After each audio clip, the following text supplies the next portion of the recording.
Hey everybody, this is Erica, the technology nerd who likes to film stuff, and it is time to review the iPhone 6s and the iPhone 6s Plus. So I've been using these phones as my daily drivers. I am typically an Android person. I've got a lot of Android phones. It's not because I absolutely prefer Android, but I do rely a lot on Google services. I make YouTube videos. I really do need all those Google services. So now that I've picked these guys up, I see that there are a lot of Google applications on here now where I don't feel like I am now tethered to using an Android phone. So that's something that's really cool. Hopefully I can help you decide if you would like to update from the iPhone 6 to the 6S. I also want to talk about some specialized topics such as the displays, the cameras, performance, so on and so forth. You can see if these are worthy of a place in your pocket, so let's go ahead and check them out. Okay, so first thing is first. The first thing that I want to talk about is the size of these phones, or the difference. Really, we don't have any differences to speak of, at least visually. Just looking at these phones side by side, here we have both 6 Pluses here. This is the 6S Plus and the 6 Plus. They look identical to me. The only telltale difference that we have here is this says S here, where there is no S here, and this is a bit heavier. The same thing goes for the iPhone 6S and the iPhone 6. So these are a bit more weighty. For the iPhone 6S, I've been happier that this is more weighty because I felt that the iPhone 6 was just too light feeling. I know, how can I complain about a phone being too light? But with a phone this small, it just feels more substantial now, so no complaints there. But this now does feel like quite a hefty phone.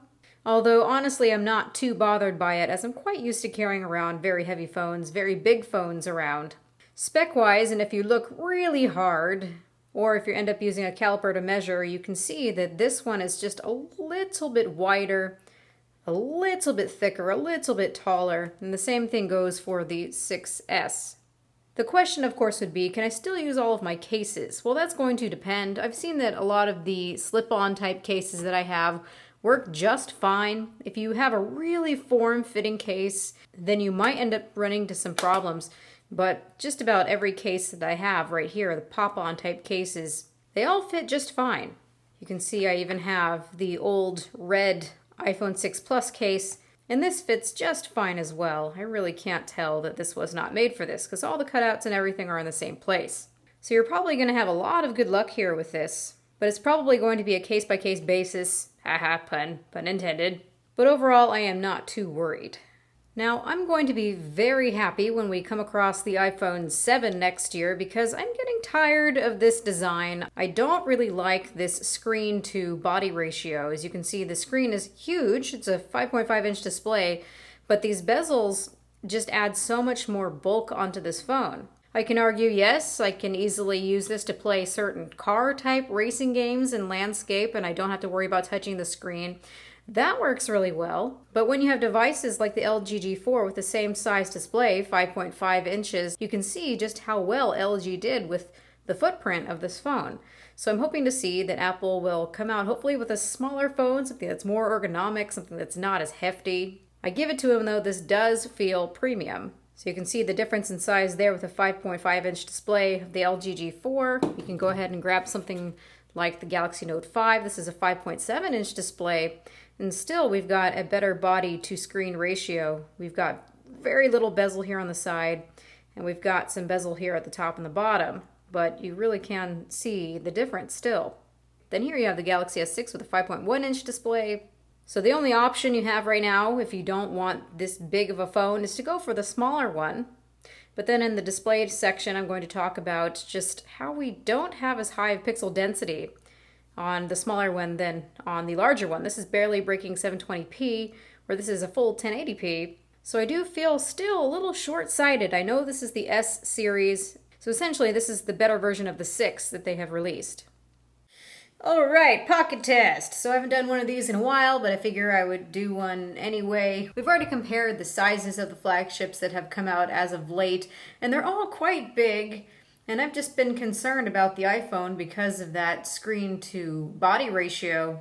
Really big bezels on this guy, whereas some of the other flagships have a really big screen or a bigger display, and have a better screen to body ratio where I don't feel so awkward having something like this in my pocket. The bigger the screen, the less I feel like I'm compensating. Does that make any sense? So I am a small person, okay? So here's my 5 foot tall body, and we're going to shove this in my pocket. This is the 6S Plus. Where's the little one? Now for you ladies out there, if you're watching, it's going to make more sense for you to have the smaller one in your pocket. At least you can kind of hide it with your shirt like this. But with this, you just end up with quite a large bulge. It's just kind of a no-no. I don't know who had the big idea to make such dysfunctional pockets for ladies, but this is all you get. So now let's go ahead and grab something else, like the Galaxy Note 5. That's what this looks like in pocket. Very large phone still. Now this is a gender neutral thing, but I feel at the very least, if you have this in your back pocket and you sit on it, this has got 7000 series aluminum, and I've seen people try to bend these things. I really don't think that it's going to bend or break, so if you happen to sit on it, I think you'll be all right. That's just not going to feel very comfortable. It's like sitting on a surfboard. So here we have the Moto X Pure, which is also quite a large phone. Here we have the Galaxy S6, which I think makes some good sense. I also like how it just kind of blends in with the color of my jeans here. So just in every aspect, this is a very large phone. If you're worried about size, this probably makes more sense, as it's actually even smaller than the Galaxy S6. But I like large displays, so this is what I get to deal with. And you know what? Don't judge me. I think I can work it pretty well. Another change that we have here is that this is now 7000 series aluminum, so we don't have any more bending issues. I'm not going to try to bend this, but I have seen people around the interwebs trying to bend this, doing all kinds of crazy in-depth testing, and seeing that now we've got a very substantial, strong alloy here. Now, a lot of people had no trouble whatsoever with their iPhone 6 Plus or iPhone 6 bending, but then I come across my friend who was like, oh yeah, my phone's never bent. And he took his phone out of his pocket, and he had a case very similar to this one. And he had one of Apple's cases on, and he took it out, was like, yeah, oh, actually, it is bent. Oh boy. So just with being against his leg, moving around, the heating up the aluminum and walking around, it ended up bending it just a little bit. So now with just regular strength, or even sitting on this, I doubt this thing is going to bend. So thank you, Apple, for fixing that, although they never openly admitted it. Another great thing that is not visible on this phone is that it seems to be quite water resistant. Now, of course, I do not recommend anyone going and putting this in a pool and letting it go down to the bottom. No, no, no. This is just talking about splashing it or accidentally maybe dropping it into the sink for just a second. What Apple has done is coated the logic board around the connectors so that water isn't easily able to get in. Now, I did see a video where a guy dropped his phone into the pool down to 3 feet, 4 feet, and the phone still did fry. So water pressure is not going to be this phone's friend, but I do have confidence that we can drop it in a little bit of water and it should survive. Whereas with every single other iPhone before it, I've seen that they all short-circuited, and that happened very, very quickly. So that is kudos here. Apple also talks about their Ion X glass. A lot of people might wonder, how is that different from Gorilla Glass? It looks like the process is very similar. It's that similar ion exchange process where you put it in a bath of potassium and the sodium ions are moved out of the glass and the potassium ions are moved into the glass. So they take place of those sodium ions and they pack really tightly together, so it strengthens the glass chemically. Unfortunately, though, this still does scratch. Maybe it's less easier to deeply scratch or break. But the first thing I noticed after rubbing it against my pants a few times, just after taking this out of the store, I had it maybe for an hour or two, I saw these little micro abrasions all over it. That is when looking in direct sunlight and really trying to glimpse at it. But don't think that this is impervious to scratches. That's just not true. We've essentially got a glass that's similar to Gorilla Glass, but it's hard to speak of the similar strengths and things. So a very quick recap in this section to help you decide if this is worth upgrading to. We've got stronger aluminum. They say that they've got the strongest glass that they've had so far. And also this thing is quite water resistant. Otherwise, you've got the same design, the same size display, and the same poor screen to body ratio. So now specs. Everybody loves specs. So I would say that this is a bit of an upgrade. We can indeed call what we have in here an upgrade from what we have from last year. We have the Apple A9 chip instead of the A8. So we've got a faster CPU, faster GPU. This is still a dual-core CPU, 1.84 gigahertz. And the GPU is the PowerVR GT7600. Now, just like we had last year, I noticed in benchmarking that this one performs just a little bit better. We can attribute that to having more pixels on this display. And also, if they are rendering the image at a higher resolution and then downscaling, that's going to affect the scores as well. But it's not where I notice a huge difference. I would really rate these about the same. In terms of smoothness and just going about the interface, they look the same to me. I really have not been able to tell any difference. So I would just say choose your poison, whichever one suits the size that you need. Now, taking a bit of a look of performance differences from this year's model to last year's model, I do see just a tiny, teeny bit of a difference in terms of a speed or smoothness increase. We can call this placebo maybe, but I perceive that this one is just ever so slightly smoother. I've seen that rotating them is about the same speed. Opening applications is just a little bit quicker. We can try YouTube. So 1.5 2 seconds behind. This one does indeed load faster. Opening up the Safari browser. You can see this one's just a tiny bit faster. One thing that does really stick out here though is that this now has 2 gigabytes of RAM versus the 1 gigabyte of RAM that is on the older model. Where this really sticks out, I find, is when using the Safari browser, tabs do not refresh as often as they do on here. That's something that always drove me nuts. So here we have several web browser tabs that are open. Let's go ahead and touch here first. You can see that YouTube is reloading. This is not reloading. Here we have Vimeo. That one might have stayed open.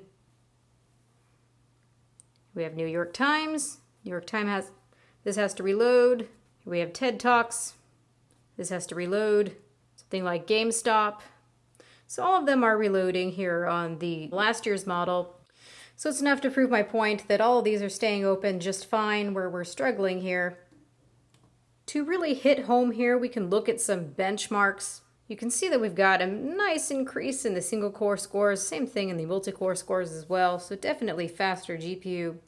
We can also look at the GPU performance as well. This is GFX benchmark. So you can see with Manhattan on screen, we're now getting 38.4 frames per second versus the 20.3 before. Here's the off screen. We have 39.7 versus 20.3. Then on T-Rex, we've got 56.6 frames per second and 42.6 frames per second. And then 80 versus 46.1. So this really is a nice increase. Again, I really don't think that I'd be going out and buying this absolutely if I had the last year's model. But if you want the latest and greatest, and if you want it a little bit faster at opening applications, or you like to have that extra gigabyte of RAM, this might be the way to go. So recapping from the performance section, we do have applications that are opening faster. Things feel just a tad bit more fluid, maybe. We've got a faster CPU, faster GPU, more RAM. And between these two, the difference is very, very minimal to where I really don't see it as much of a difference at all.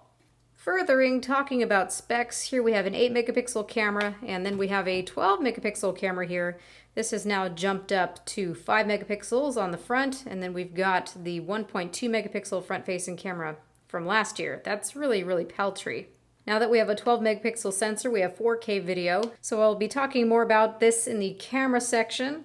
So now I want to talk about the battery lives a little bit, and what we're seeing is that the batteries are actually smaller than what we had last year. That's a bit unfortunate. A lot of people are very upset about this. Now this was presumably done to make room for the 3D touch sensor that's inside of here. The batteries are not significantly smaller, but with the iPhone 6 Plus we had 2,915 milliamp hours. That's almost 3,000 milliamp hour battery inside of this, and it's been pushed down to 2,750.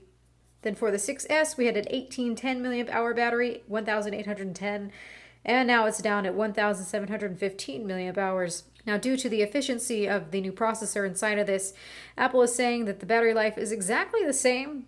So I would have hoped we would have seen an increase in battery life, but I see that the battery life is fine. The battery life is really pretty good on the 6S Plus, just like we saw with the 6 Plus.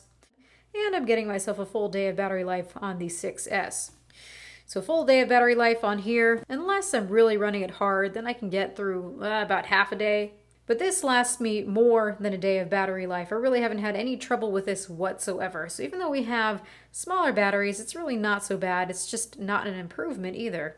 Now Apple did decide to include a low power mode. It's supposed to get you a couple more hours of battery life, at least if you're running really low. So what it does when you turn it on, it says low power mode temporarily reduces power consumption until you can fully charge your iPhone. When this is on, mail, fetch, Hey Siri, background app refresh, automatic downloads, and some visual effects are reduced or turned off. So this is, I'm sure, by popular demand. Finally, Apple has included this, so that is a nice inclusion. So don't freak out too much. The battery life still is good on either one of these. Just keep in mind, if you're doing a lot of stuff with your phone throughout the day, that this is going to last you part the day, but this will last you a full day or more. I think my biggest disappointment is that we do not have inductive charging, and also we don't have fast charging as well. I'm assuming that maybe next year with the iPhone 7 we'll start seeing some fast charging or inductive charging. So this is one of those plug and chug things, and it takes you a few hours to charge them up. But at least the battery lives are not atrocious. One thing that I really love about my Galaxy S6 or even my Galaxy Note 5 is being able to plug it in, and within a half hour charging it up to 50%. That's just golden.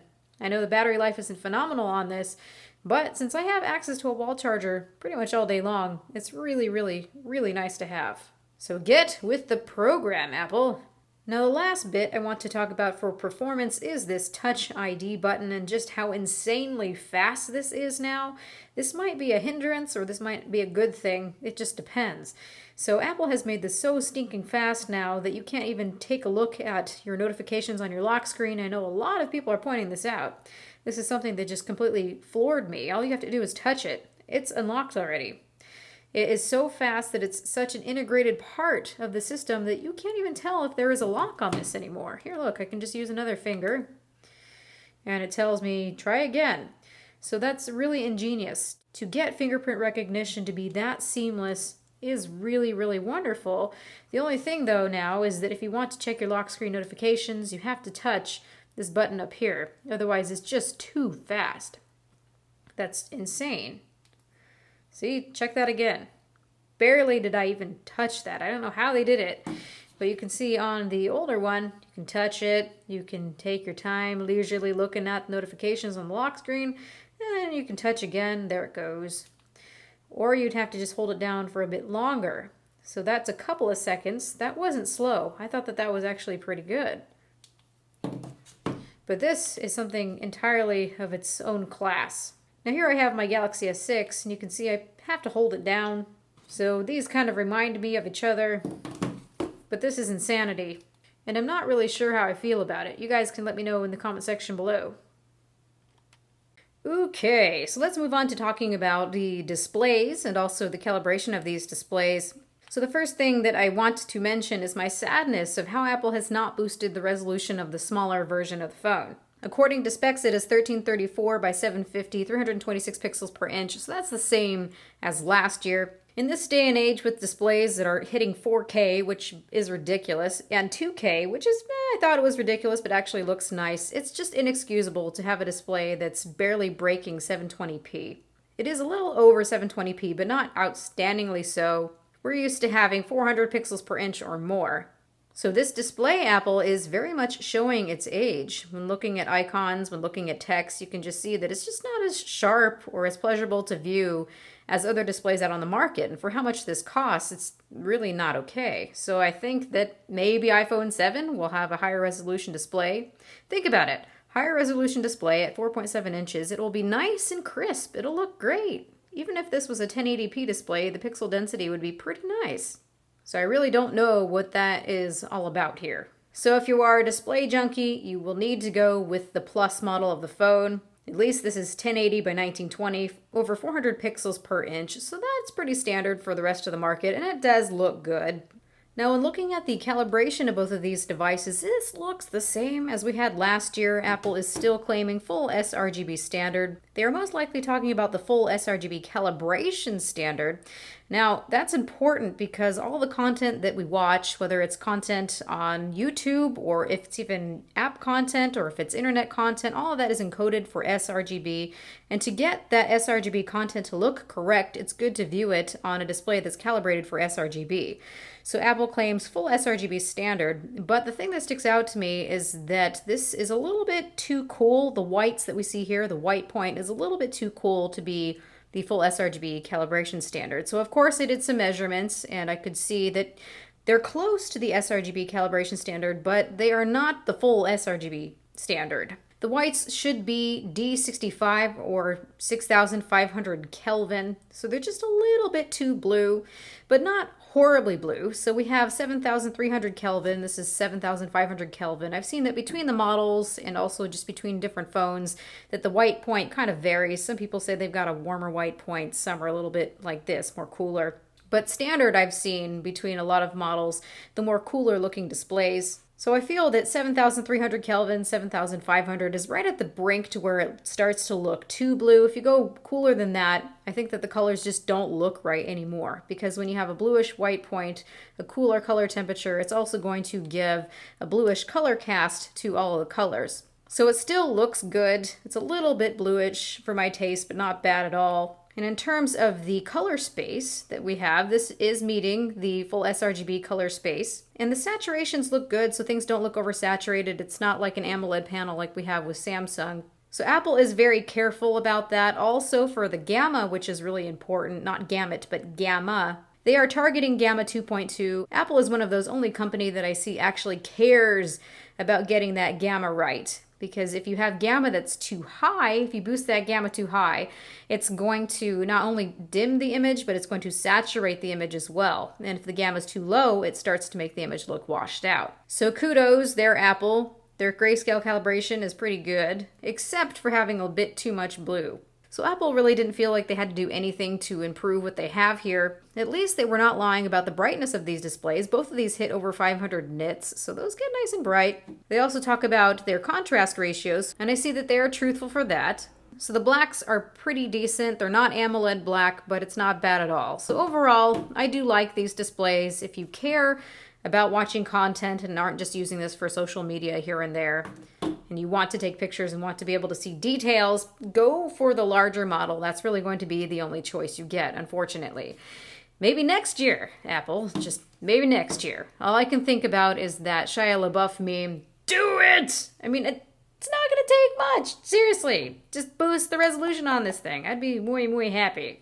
So as we are closing this section talking about the display, what about 3D touch? Is that something that's actually useful, or is it really not? Is it more of a gimmick? Well, my thought right now is that this 3D touch thing is in its infancy, but I do feel that overall it's going to be a paradigm shift for how we interact with our phones. Right now you can just do some simple basic things like hold down, and you can access various little menu options. So this is kind of a right-click feature. You can see if you hold down on the camera application, you can say take selfie, record video. You don't have to go fully into the application. Everyone has seen underneath photos where you can do the peek, holding down like this, and then pop into the photo itself. And then we can take a peek at our live photos, pull upward, we can share, favorite. This is actually where I think Apple represents this the best. So if you go into the photo itself, you can see that kind of Harry Potter-esque live photo, capturing a moment of John and I being cheesy, taking a selfie on our wedding day. So it's really fun to be able to capture those moments. Or if you put pressure on the edge of the display, you can get to your multitasking. But the best place I see this implemented so far is holding down on the keyboard. You can see you are enabled with this little cursor here. It's kind of like a mouse, so you can go and pick in between particular characters. That's not so easy to do with your finger. I can see this working in various game applications. So I would not say that this isn't useful, but that developers really haven't been able to fully utilize this yet. I think that other OEMs are going to be coming out with something similar. We see Samsung having a patent out there somewhere with this type of force touch as well. So don't expect this to go away. If you want to get more future-proof with your iPhone, maybe it would be a good idea to upgrade. Just take a chance on the 3D touch. I'm really curious to see what we're going to be doing with this in the very near future. So just like anything else, you have to learn how to use it. You have to remember how to use it. So I have not been using it all that much because A, it's new, and B, I really have to figure out in which way I would apply using this. But like I showed you with the keyboard, that's actually pretty useful. So I'm expecting to see some pretty cool things with this 3D Touch. And then eventually in the future, we probably will wonder how we are surviving without it right now. But you all can let me know what you actually think about that or how you feel. So we're just waiting for some developers to catch on to this and other OEMs to pick it up. But I think it really will. It's not going anywhere. Now, the very last thing that I want to talk about in this review are the cameras. So we've got a 12 megapixel camera up from the 8 megapixel camera that Apple has been using for a very long time. And now we have a 5 megapixel camera on here instead of 1.2. So in this section, I really want to keep my thoughts concise. I'm hoping to just make a shootout video later between a bunch of different phones. What I feel is that overall, Apple has boosted the sensor to being 12 megapixels because they wanted to have 4K video to kind of catch up with what the rest of the industry is doing. Unfortunately, this lens is still f2.2, so we're not seeing f1.9, f1.8. I really like those wider aperture lenses. Helps with low light, also with shallow depth of field. Makes a really nice effect. So I don't really feel that this camera is a big enough boost to go from the iPhone 6 to the iPhone 6S, unfortunately. I'm really relying on the iPhone 7 to be something that's more prolific and improvement. So yes, we have a little bit of an improvement, but it's not anything huge. Really what I've been seeing in my testing is kind of a mixed bag of tricks. Generally, I have a hard time telling the difference between the photos from the iPhone 6 to the iPhone 6S. There are a lot of circumstances where the photos look pretty much the same unless you end up really pixel peeping. But I do note that sometimes where I can tell a difference is in a little bit of detail. So we see more detail now, of course, from an 8 megapixel sensor to a 12 megapixel sensor. Sometimes I don't really notice the detailed change unless it's really fine, like in grass blades or something. I also noticed that the photos from the 6S tend to be a bit more contrasty than what we had with the iPhone 6. But even though we have an increase in detail, unfortunately, it doesn't match up with some of the other flagships that we have on the market, namely something like the Galaxy Note 5 with a 16 megapixel sensor. That's where I feel it really starts to fall behind. Also, I find it insulting that there is no optical image stabilization on the iPhone 6S, just on the Plus model. Really, Apple? Really? You couldn't have put OIS in both models of the phone? At least now we have optical image stabilization working in video. It's not just the digital image stabilization that was working that they called cinematic stabilization on the iPhone 6 Plus. So iPhone 6 Plus did not use optical image stabilization at all in video. It was just the digital image stabilization, cinematic stabilization. So I do have some samples of OIS working, and I do like the results of that. I think the Apple does a pretty good job with that. It's mine. Mine doesn't have it. That doesn't have it. Doesn't have it at all? Doesn't have optical, well, not for video. Are you videotaping? Yes, watch, I'll show you in a second. I'm moving these the same amount. It's mine. Mine doesn't have it. That doesn't have it.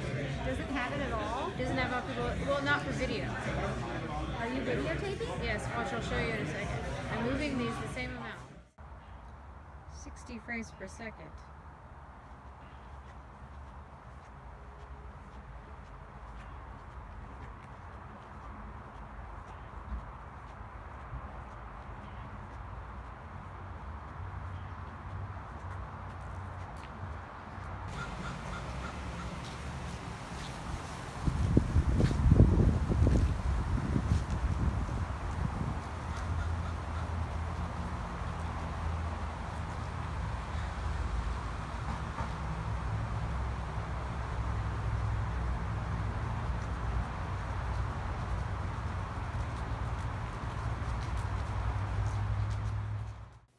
I'm also happy to see that even with the megapixel boost from 8 to 12 that we do okay in low light, actually. It does pretty well. I've been able to compare it with the Galaxy Note 5, and I see that this does better than the Galaxy Note 5 in low lighting. That is until you start using the Pro mode on the Galaxy Note 5. If you use a tripod in the Pro mode, you can really get some good shots, great low light shots with the Galaxy Note 5. But just as point and shoot, which is where most people are going to be using this does better in low light, I see, than the Galaxy Note 5. So there really isn't anything too astounding or huge here. Again, you have a 12 megapixel sensor up from an 8 megapixel sensor. So I see a little bit of boost in detail on some things, but in a lot of photos, I can barely tell the difference between them at all, unless I really start to pixel peep and zoom in and look around. So I would not call the camera a huge reason to jump up from the iPhone 6 to the 6S.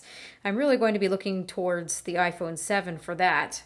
But we do have some improvement, and we do now have 4K video, which is really nice to have.